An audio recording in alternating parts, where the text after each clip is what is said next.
Bitcoin doesn't go from a little hobbyist project on the internet to being the dominant form of money on Earth without absorbing all parties into it. So yes, of course, BlackRock was going to get involved at some point. Well, what's up, everybody? It's LG Doucette here, and welcome to the Milk Road Show, the daily crypto show that believes the next bull run won't be human-led, it'll be machine-driven. Today is November 11th, 2025. We are recording this on November 10th, and our guest is Erik Voorhees, one of the OGs of crypto, a man who's been here since Bitcoin fit on a forum post. He's gone from building ShapeShift to launching Venice AI, a startup where crypto and AI merge into something wild, a market for machine intelligence powered by tokens. He's not just building tech, he's building the economic systems for AIs themselves. And today we're going to find out what is going on this next frontier. Before we start, we're actually launching an AI podcast this week. So this is a very appropriately timed episode. You can check that out. It's going to be a twice weekly pod with two excellent hosts, and you can sign up for it below. Today's episode is brought to you by Gemini Credit Card. Turn your everyday spending into Bitcoin, stack sats without even thinking about it. BlockTrust IRA, let AI outsmart the market and grow your crypto while you sleep. Sounds nice. Figure markets, earn solid returns on your cash because sitting idle is not a strategy. Erik, what's going on, my man? Hey, good to see you. Yeah, good to see you. Erik, listen, I need to dive into it, man, because we cover the daily price action way too much here on our show. It's all we've been thinking about, especially since October 10th. So before we chat Venice and all that, you are, I consider you definitely a Bitcoin OG. I feel like you've been around since the very, very early days. We want to know from you, man, from the people you still know, maybe a little inside knowledge here, a little inside baseball. What is going on with the price of Bitcoin these days? Are the OGs really selling? Tell us a story there. Yeah, I think we have to understand these things are like nuanced, right? There's always people selling coins, and so are OGs selling or not is like a very good headline grabber binary question. But I think most people that have had Bitcoin for a long time, they don't really see $100,000 as a super interesting price, and they're not trying to sell Bitcoin for. The goal was not to just make a bunch of dollars. The goal is that like the Bitcoins are the valuable thing. So anyone I think who's held for a decade or longer knows that. And yeah, if people are selling some of their coins periodically, that's par for the course. That's pretty normal, I think. Also, you got to be a little careful with this, like with the on-chain metrics, because they can be deceiving. People often associate different addresses with things that aren't real or aren't like an actual narrative. So the people that I know that have been in Bitcoin for a very long time, they are much the same today as they were a year ago or 5 years ago. They see this as the world's best money. Oh, I like that. That's very encouraging. How do those people, and including yourself, how do you feel about so many institutions coming for the tokens this time? Well, certainly people are split on this. Like Bitcoin grew out of a very anarchic origin, and its entire purpose, regardless of what people say about it, its entire purpose is to get around the controls of state. So it is interesting when, state-backed institutions or institutions that are very much intertwined with the traditional financial industry get involved in it. I'm of the opinion that that was always inevitable and is indeed necessary. Bitcoin doesn't go from a little hobbyist project on the internet to being the dominant form of money on Earth without absorbing all parties into it. So yes, of course, BlackRock was going to get involved at some point, and it's good that they are. I'm waiting for them to. I'm waiting for them to realize that this is actually like the future of money. But for now, I think it's just that there are people who, after 15 years, have realized that this asset is the best performing financial asset since it was created, and maybe their portfolio should have a little bit of it. That seems like a very reasonable proposition to these people, and they don't really understand that what's behind Bitcoin is a very revolutionary technology that will change how money itself works. They don't know or care about that. They just see it as a way to change a little portion of their portfolio, and that's fine. I miss having people like you on the shows that I do, because you're so foundational. You really believe in the core principles, and I feel like we cover price action so much that when we zoom out and talk to people like you, it's a breath of fresh air. Because remember, there's one of the reasons I got into crypto was for those types of mission statements, if you will. Is there anything, Erik, before we kind of move on from Bitcoin or anything, is there anything in the last few years. Meme coins, and obviously AI is something that's catch your eye, but anything else, like whether it's meme coins as maybe a retail play, ETFs, the DATs, even the most recent Zcash pump, right? And now that privacy is becoming a whole thing, and maybe that ties into Venice a little bit. Is there anything that you think outside of the institutions buying, or including the institutions buying, that's been like a really major moment for the industry? Really major moment. Certainly the attention that the crypto got in the run-up to Trump's recent election, and then the actions that may or may not have been taken by people within that administration since then, has been a moment. It's been a very double-edged sword, in my opinion. For all of us who lived through, and are living through many years of, I would say, government and regulatory oppression of this technology, it was nice to have the refresh after Biden's administration of an administration that was at least not openly hostile. That was great. And we saw the run-up to the high prices with Bitcoin in the wake of that. But no one should have been surprised that like a bunch of politicians are going to play games, and that there's no, I guess, foundational ethos of them believing in the tech. Like they do it to get bases of voters that are excited about them, and many Bitcoiners fell for it. And so, that's how that game is played. But it's been, I would say, unpleasant but not unexpected to watch how the Trump administration has interacted with digital assets. There's so much room for them to actually do something noble, and for them to actually improve the way that finance works in the world. They won't do it, and I wouldn't expect them to, but still kind of sad to see how they've behaved. I understand. Yeah, that makes sense. Is there anything coming up that you think will be a major catalyst for crypto? Maybe the market structure bill, government's reopening, hopefully at the end of the week. Tell us about that. Yeah, government reopening. I wish it would just stay closed. Frankly, I don't understand what it's doing that's useful. Everyone's like, oh, well, we need air traffic controllers. And I think maybe the air traffic controllers don't need to be part of the federal government. I don't understand why that's a important job for the Washington, D.C. to handle. Like airports could just hire people. I wish that the government would stay shut down longer so people could just come to understand like how little it does, given how much money it spends and consumes and steals from everyone. Certainly, when it reopens, lots more money will flood back into the economy, but that's all like very short-term noise. So yes, I would expect crypto or any assets that are sensitive to liquidity increasing to appreciate in the wake of that. But those are like the short-term stuff. And being in Bitcoin since 2011, like the whole point is the long-term stuff, the cool, interesting macro trends that happen over years or decades. And of course, the biggest impetus to the growth and adoption of Bitcoin ever, I think, will be just the continued debasement of fiat currency.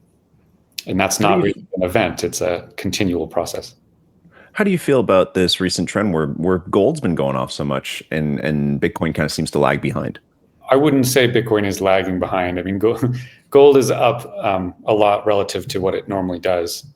But crypto people and otherwise should recognize gold is the longest standing form of good money that the world has ever had. And it's always better to own gold than to own fiat currency. It's surprising that it has taken so long for gold to appreciate against the dollar. The last couple of years, it finally is and has. I think a wise way of seeing the world is to realize that gold is actually the stable unit of account, and everything else is volatile against it.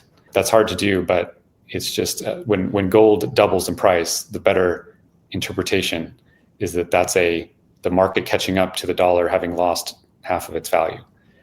That's actually the right way to think of it. Are you a gold holder? Do you hold anything like that? Of course, yeah. Anyone that owns crypto and doesn't have some gold, I would say, doesn't really understand why they own crypto in the first place.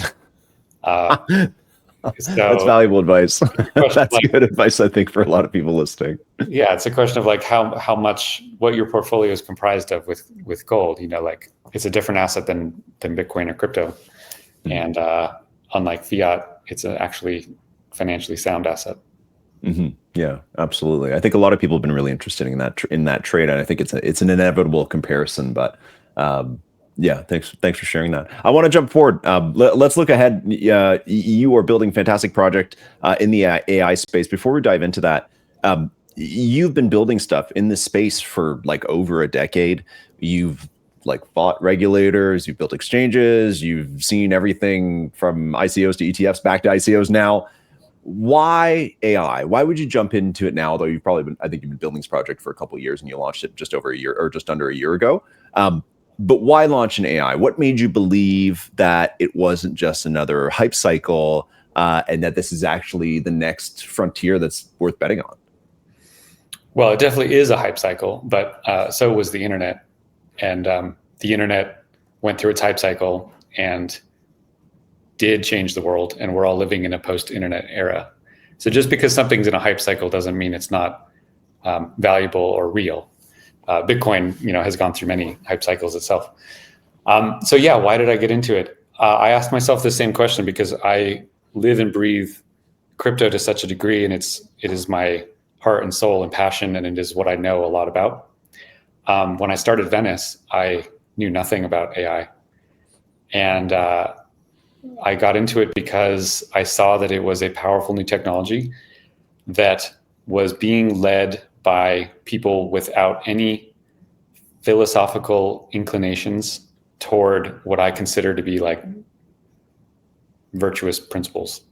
So these are commonplace within the Bitcoin world, like the importance of decentralization of power and why that's important, the importance of privacy, the importance of self-sovereignty. These are all imbued into the ethos and DNA of crypto in a very important way.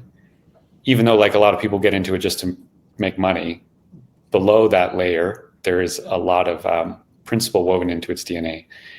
And in the AI world, I saw a lot of very, very smart, earnest people building these systems, but they come from a very different intellectual and ideological background.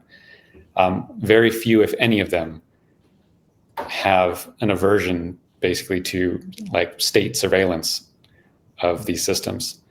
Very few, if any of them, have an aversion to even the companies themselves just categorically spying on all the users constantly as a matter of course. And so I was like, well, someone should at least, try to build an alternative to these things. And so Venice was conjured up essentially as a alternative to ChatGPT, in which it does not spy on you and which doesn't censor your conversations.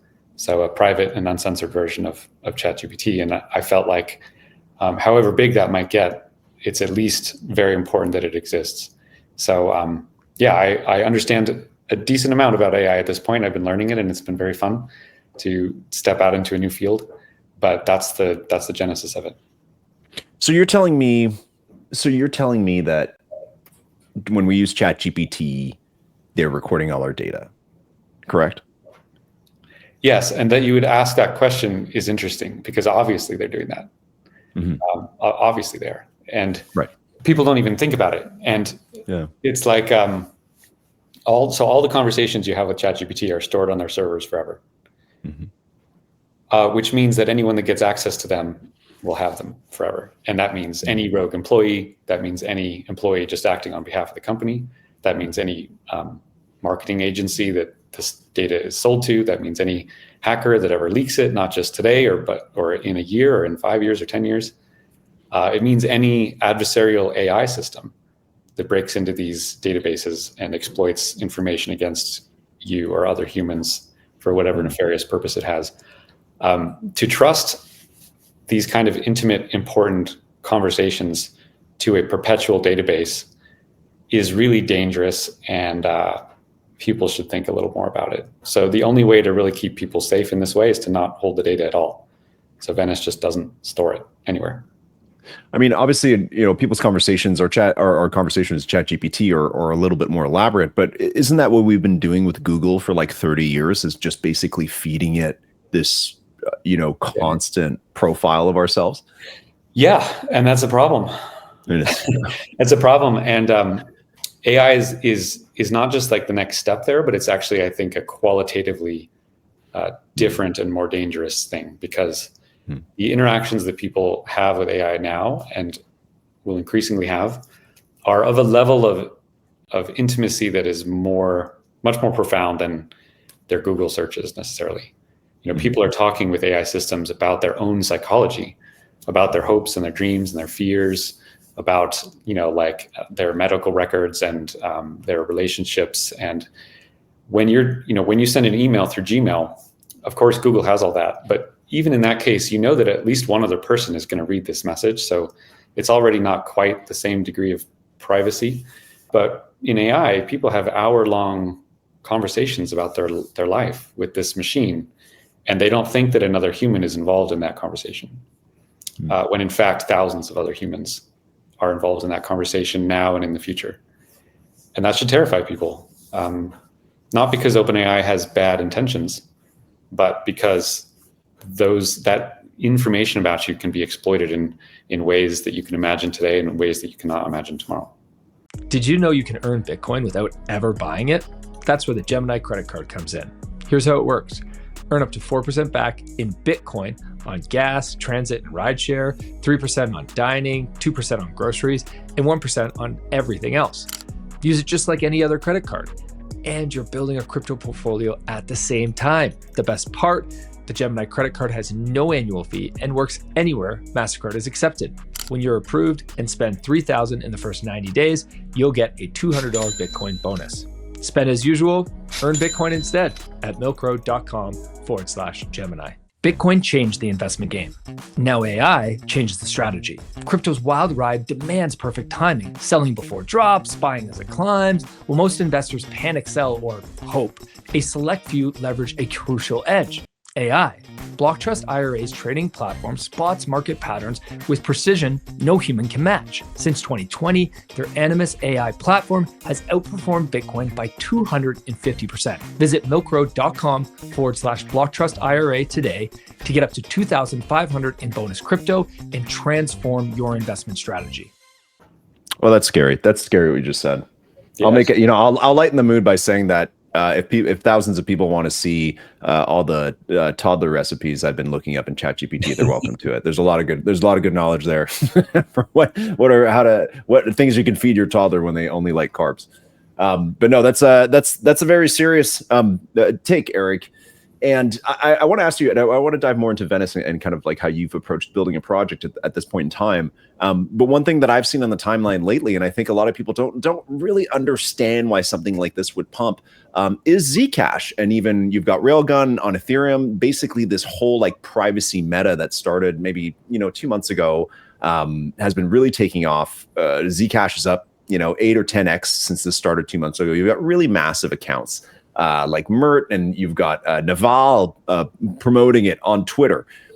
Is this privacy pump related to this kind of AI forecasting that you're giving us, this kind of dark future where AI has access to all our data and they're reading everything, and as a result, in crypto, we're trying to safeguard against that by promoting far more privacy-focused protocols? Or is that just the market finding a new thing to talk about? I don't think the Zcash pump is an AI related thing. Okay. I'm glad to see it. I mean, in a world of so much crappy garbage that pumps, it's really nice to see like actual quality, earnest projects getting due attention. Mm-hmm. Zcash is, like Bitcoin, a project that people should care about, and whether they own it or not is a separate question. But to bring privacy to digital transactions is very noble, and was one of the great failings of Bitcoin itself, was that it is so not private. Now, ironically, I think if Bitcoin had actually had this kind of privacy built into it, it may have been so vilified by governments from its early days that it would have had a harder time catching on. So I don't know this, but my suspicion is that it's actually good that Bitcoin wasn't totally private, but it's also very important that there are private alternatives in its orbit. So yeah, thank goodness that something like Zcash is actually getting some attention. I'm very glad to see it. I hope people learn more about like the privacy below the price jump. Like if people see this as like another coin that's pumping in price, you've really done yourself a disservice. Understand what this thing is and how to use it well in your life. That's what matters. Absolutely. And especially in a post kind of tornado cash world, I feel like privacy is something that we kind of forgot about after that happened, and people have been building alternatives. There's Veil on Base as well that's been built, but that's a really good take. I also like what you're saying about how Bitcoin would have struggled if it was private, that the idea of it being open in the way that it is was beneficial early on, so people could that was kind of the value sell, versus if it was kind of like a darker network, then it'd be harder to see. Let's switch back to AI real quick, since you kind of cleared that up for us. Do you think then, and we'll talk about Venice next, will be my next question, but first, do you think the future of AI has to be like open and permissionless then? Is that what you're telling us as you're kind of vilifying something like ChatGPT? Yeah. So first, I want to be clear that I'm not vilifying ChatGPT. I use it. But it's important for people to understand what is dangerous about it. And it's important that alternatives exist. So in the same way that like with crypto and money, I'm not of the opinion that banks are fundamentally or necessarily evil just because of the way they operate, being closed, for example. I don't think that all money needs to always be open all the time and always permissionless. What's important is that permissionless open money exists and that it is permitted in society, understood by people. That's what matters, is that it's there. So what I didn't want to happen was a future where all of the interactions with AI in the world were happening through one or a few large AI companies that were closed, because they would become clients of the state, as always happens. That to me seemed a very dark and dystopian future. And so I don't want to see companies like OpenAI go away. I just want to see there to be a thriving ecosystem of alternatives, because ultimately that keeps them in check. And it means that the ability for that dystopian future is largely reduced. How do you go about building something that can compete with like an OpenAI or a Google or Anthropic or something like that? Super hard. Super hard. These are $1 trillion companies, like, and it's not, I'm not, it's, I just say it's a tall mountain to climb, and I commend you for it, but tell us about that. So the reason it's even plausible is that open source AI models are really good. When ChatGPT came out, the open source LLMs, the open source language models, were so inferior that they didn't even merit really discussing. But even as ChatGPT's models got better and better, the open source models got better faster proportionally, to the point where a leading open source model today is easily as good as a ChatGPT model 6 to 12 months ago. And that's pretty good, right? So that because any company like Venice can basically utilize these open source models and offer them. And the thing that the large companies spend billions of dollars on is building and training their proprietary models. If there are open source alternatives that are at least in the same ballpark of intelligence and capability, but available freely to anyone, that actually is a very asymmetric benefit for those other companies. So when I realized that was happening, that's when I realized that Venice was actually plausible. Not that it would be better than ChatGPT in all ways all the time, but that on its core function of LLM interaction, it could be in the same ballpark of capability, but private and uncensored. And I felt like that in and of itself was sufficient to build a company around. Well, I think obviously Venice is, just to clear this up for people, and maybe this is a good thing for you to tackle next. Obviously, Venice is far more than a chatbot like ChatGPT, let's say. But I'd love to hear that from you, and maybe you can kind of keep it simple for us, because I feel like founders tend to really give us a long, in-depth explanation about their products. But I'd love for you to tell us in 60 seconds or less what Venice is, how it works, and kind of why you built it that way. Yeah. So the simple answer is that it is a chatbot that you can do text, image, and very recently video. You can prompt it and it'll respond with its answers. You can select from several different open source models. They have different, like kind of flavors and styles to them, both text and image and video. And it's provided through a normal web app interface and a mobile app and an API. So people can try it for free. That's always like the best way to learn something. If you go to Venice AI, venice.ai/chat, you can literally use it in 1 second without even signing up. So people can just give it a try. And hold on. Okay. And then you can tell us the part 2 as well, Erik, because I know that you guys launched a second token, that there's a whole part where you can sell your compute that you're accumulating. Give us a little bit more about that. Yeah. So Venice launched in May of 2024. 2023. And basically it started without any kind of crypto token related to it. I wanted to really just like build the business and the app first, demonstrate the successful growth of like the app and the utility of the app itself. And I was trying to figure out like, okay, what's a cool way to integrate a token into this, because I'm a crypto guy and of course it's going to have a token. So at this point, Venice has 2 tokens related to it. The first one and the major one of the 2 is called VVV. This was launched at the beginning of this year. And the second one is called DIEM. And these have 2 very different roles and different functions. All DIEM is produced out of VVV, so they only come from that source. And a DIEM is unique in that if you hold it, you can get free compute, basically free compute from Venice, up to $1 worth per day. So if you hold this token, it's basically like a license key to get $1 worth of compute of inference every day indefinitely. And what would be the benefit for like an average user like me who's looking for a ChatGPT alternative? Would I want to hold DIEM? So today, DIEM is useful on the API primarily. So if you're a third-party app developer and you want to utilize Venice's AI services, you can hold DIEM to basically get free inference for your app. When we launched video a few weeks ago, it was the first time people could utilize DIEM within the app itself, like an end user, not an API developer. So videos are actually reasonably expensive, just across the industry to generate AI videos.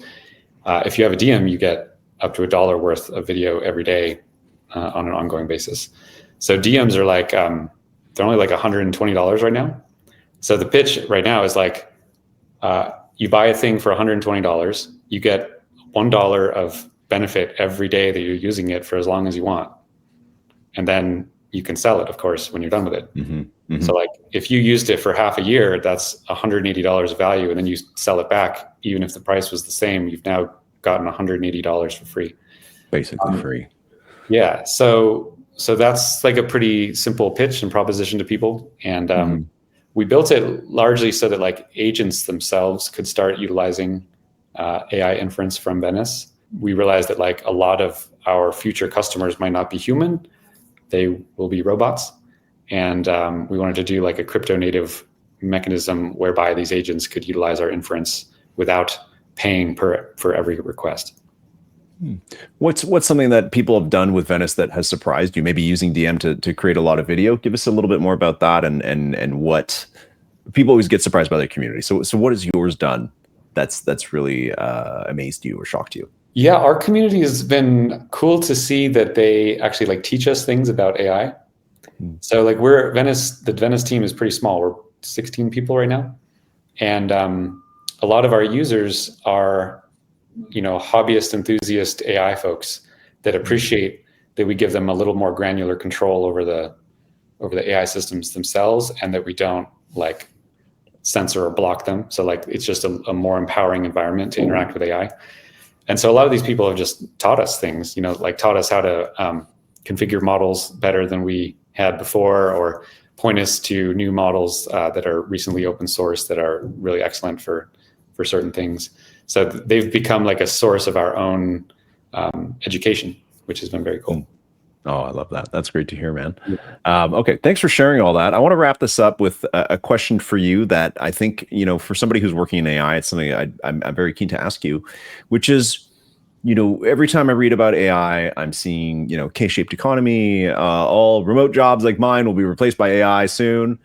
In 5 years' time, they're going to pump money into the economy to really make sure that they can win the AI war, whether it's for the larger companies or even the smaller ones like yours, right, that are competing, they're building great products. Can you give me a good case scenario of AI being AI being a big part of everyone's lives in 5 years, but that isn't super dystopian like what I read on the timeline? Yeah, I think it's very reasonable to take any part of the range from like this is all going to turn out badly to this is going to turn out nearly utopian. I think reasonable people can actually have all of those views. My own view is that the future will probably be complex and AI is not going to be good or bad. It's going to cause many, many consequences, some of which will be real bad, some of which will be amazing, and everything in between. The internet is probably a really good analogy here. Did the internet make the world better? I think reasonable people can disagree on that. And I think it has, in reality, created both very good and very bad consequences in lots of ways. So it's just complex. And I think it really comes down to like the individual person. How the AI future will be for you is really up to you. Like how you utilize it, how you work with it, and how you constrain or sculpt your own behaviors so that with this new tool, it is additive to your life instead of negative. For like someone who is addicted to social media scrolling all day long, it's not that social media is bad. It's that you have failed as a human to manage your own behavior. Mm-hmm. And that's actually like a point of individual responsibility that people are not used to. They're used to just thinking of themselves always as victims of circumstance and victims of everything out there. But really, you have quite a lot of power over your own life. But you just have to build that muscle of discipline. And I think with AI, it'll be just or more important because it's such a powerful tool. Why do people invest in real estate? Because it spits off cash flow. But I'm not here to manage rental properties. That's why I'm looking at Figure Markets. Their new democratized prime product backs your money with real cash flowing assets and returns up to 9% APY. It's the first real world asset borrow lend pool built for everyone, not just institutions. Ready to lend like a bank and get more than the 5% Aave is offering you? Download the Figure Markets app today and get 9% on your idle funds. Go to milkroad.com/Figure Markets. Would you leave it up to people to use more privacy-focused AIs instead of ChatGPT? Well, what's the alternative? I wouldn't force them to use Venice. Yeah, people have to make those choices for themselves, right. For sure. No. Is it up to people to learn about things to that extent, though? Or is it, I guess I'm asking more of a consumer protection question, especially given that policy is often incredibly way too far behind new technology like this. I don't know. I'm not really sure. I guess I'm just commenting on what you said. I don't think policy is too far behind anything. I think it is the problem usually. I don't want the government protecting consumers from their own behaviors with themselves. I don't think that's its role. I don't want there to be legislation limiting how long someone can scroll through Instagram every day, even though that might benefit a lot of people's life if they had that restriction. That's just not the society that I want to live in. And frankly, I think a lot of rules and decisions by the state end up being worse for people than the problem they were trying to solve. A great example of this is what happened with the food pyramid, right? And busybodies generations ago, wanted the government to help sculpt people's dietary decisions and make people healthier.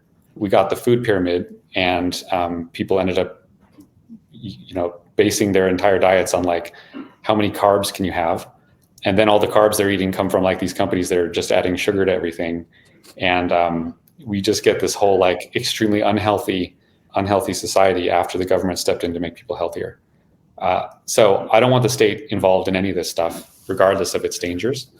But it is incumbent on people, on podcasters, for example, right? On friends, on family, on people that actually influence the world through what they do to help demonstrate good uses of technology and good behaviors, I think that's the way you make society better.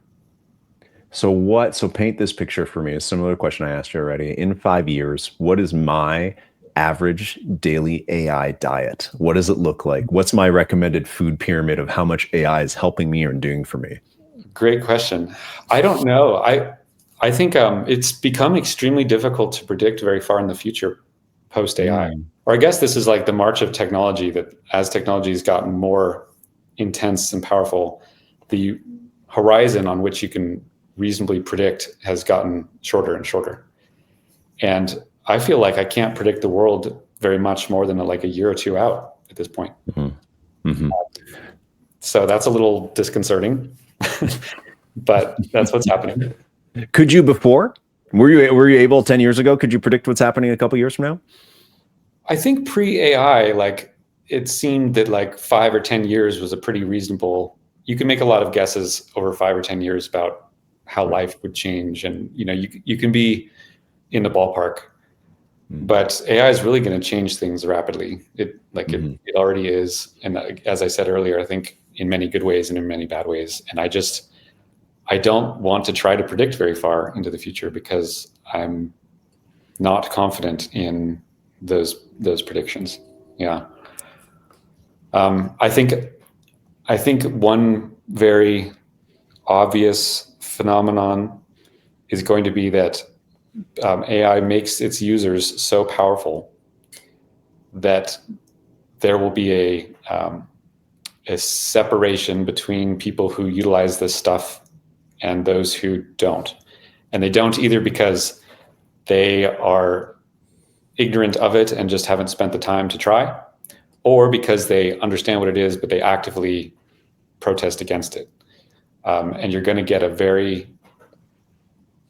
a severing of society between those who use these tools and those who don't. And I think that is going to be a tension that gets really, really dangerous, actually, really controversial. Erik, my last question for you, but I've had about 8 last questions now, but now we're chatting in AI. Is there, who in particular, if you can name one person, and maybe there's someone good for us to follow, that you think has been most bang on for AI predictions or building AI or anything, somebody that we should follow, we should read their books, we should follow them on X, we should read their newsletters, is there anybody that comes to mind that you look to as like, well, here's where AI is going and what's actually coming? I don't want to name any particular individuals, but I do think it's worth paying attention to the individuals who cut against the LLM hype. So right now there's this narrative that like LLMs are just on this trajectory to AGI, and it's just a matter of like how much more compute you need and when the next, kind of model breakthrough will happen. People that talk about LLMs as inevitably achieving AGI, you should be skeptical of, I think. And this is a point that I didn't quite appreciate when I was getting into it, because I've also felt that view of like the trajectory is clear. You just keep like making these smarter and smarter, and AGI will happen. And I don't think that's the case. I think qualitative differences need to occur for AGI to exist, and we shouldn't assume it's inevitable just because the stuff is getting faster and faster. So look for the people that have a skepticism about inevitable AGI as just a matter of a little more investment or a few more GPUs being added to the stack. Okay. Final question. When AGI happens, is it going to want to buy Bitcoin? Of course it will. I actually, joking aside, I think that crypto may end up becoming just used by these agents to such a large degree. And us humans may not have realized that when we created cryptocurrencies, the humans weren't going to be the ultimate end users. Ooh. Right? Like we've dealt with these UX problems since it started. That it's hard for people to understand many of the UX elements of crypto. It's hard for people to understand that like if you send money to the wrong address, you can never get it back, right? There's all these like very hard systematic rules within crypto, but those work really well for robots. And we may discover that like cryptocurrencies ended up being used by an agentic economy of machines and adopted in that way, and that humans kind of never made that transition naturally. That's a interesting thought. So AGI will never get drained by clicking on the wrong link, signing the wrong transaction. Well, it may make its own. It may make its own mistakes, but Right. it has no trouble reading a public key, right? Like that's right. Yeah. The computer has no problem with a public key. Yeah, that makes sense. Erik, you're a legend, man. Thanks for sharing all those thoughts. Very I feel a little bit better about AI. I'm not gonna lie. I feel a bit rosier picture than some of the stuff I've read recently. But obviously, a really interesting journey to follow, and good to see that you're building in that space. Clearly, puts a lot of confidence in AI and how that comes back to crypto and the two of them merging together, which I think is something that we're very bullish on in Milk Road. Obviously, we're launching a different show about it, but it's something we've been hoping to blend for a long time. So, thank you for your thoughts and thanks for coming on the show. Thanks so much for having me on. Talk to you later. If y'all are making swaps or trades right now, highly recommend you check out Milk Road Swap. This is a DEX that we built in partnership with Cow Protocol. Why did we build it? Not to make money, just honestly so we could have a place to do our swaps for the lowest fees that we could find. This is the fees on Ethereum, Arbitrum, and Base are only 0.15% fees.